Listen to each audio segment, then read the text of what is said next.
Hello, I'm Dawn Nelson. I'm here at C&C Kitchens today to show you how to prepare a fantastic Christmas lunch.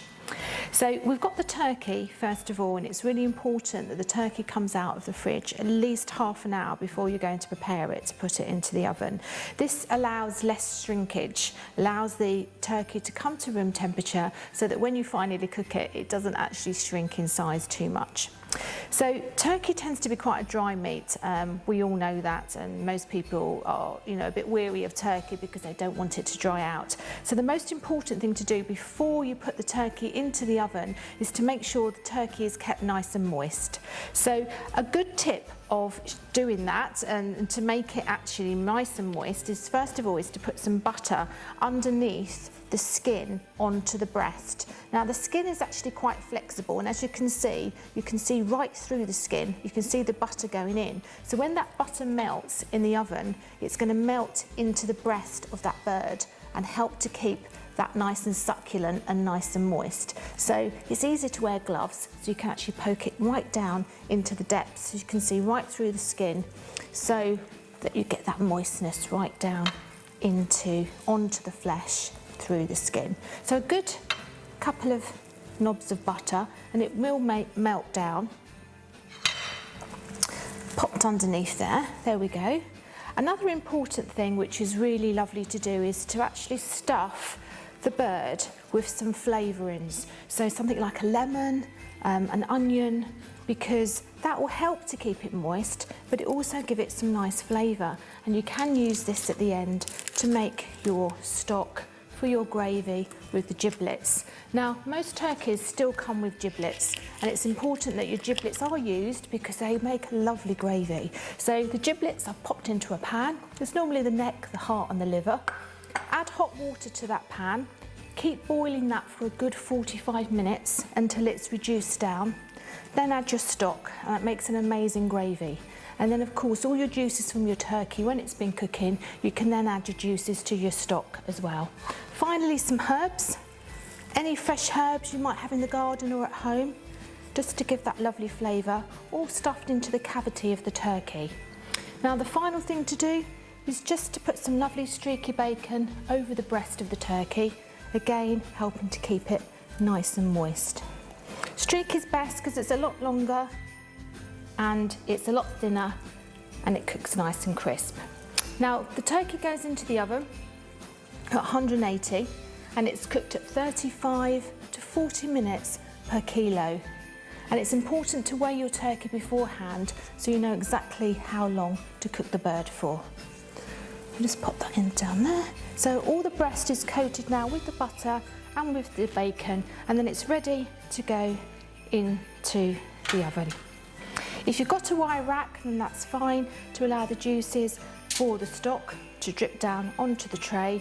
Once the bird starts to get a little bit brown towards the last half hour of cooking, make sure you cover it up with foil so that it doesn't get too dark and too brown. Hello, I'm going to show you now how to do your lovely vegetables. The turkey's now resting, so that's come out of the oven. We've got the roast potatoes in the oven, and I want to show you how to do your vegetables at this stage now. Now, Brussels sprouts, parsnips need a little bit of jazzing up at Christmas time to make them a little bit more exciting, so I'm going to show you how to do that. I've parboiled some of my parsnips and literally parboiled for 4 or 5 minutes, prepared them, parboiled so they're ready to actually go into the oven to roast now alongside the roast potatoes. So all you need to do, just to make them a little bit more exciting, a little bit of olive oil,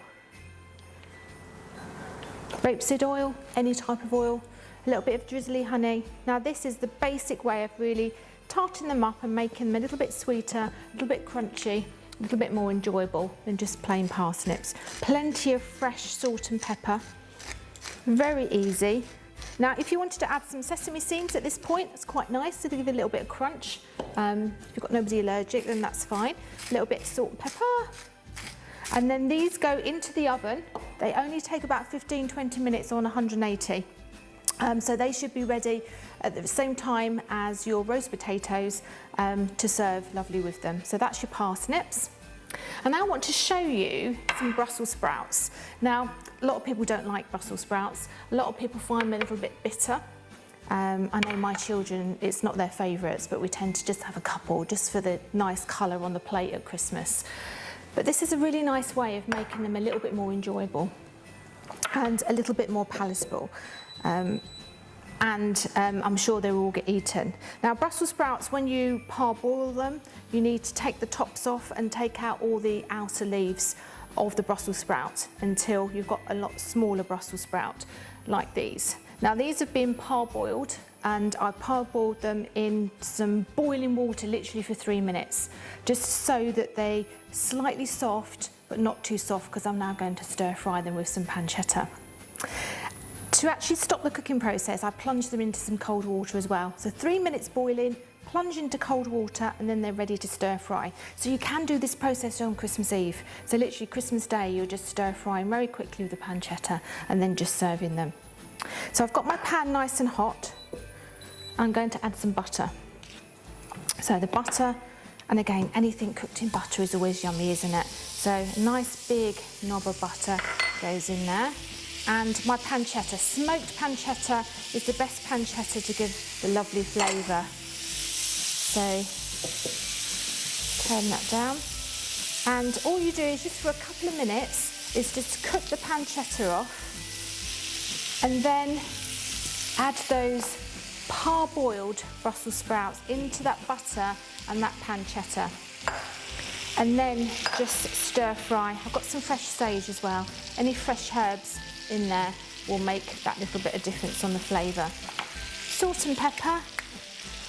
Very simple way of tarting up your Brussels sprouts for Christmas Day. And I assure you, everybody will like these, and they'll eat them, and they won't be left on the plate, because it just gives it that lovely extra flavour.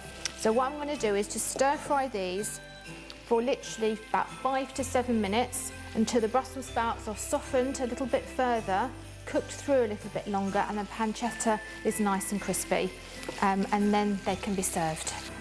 So my Christmas lunch is served, taken the weight off of it, some lovely easy recipes. I hope you follow my lovely recipes and have an easy Christmas, and you know, everybody will enjoy it. So have a lovely Christmas, and hope to see you soon.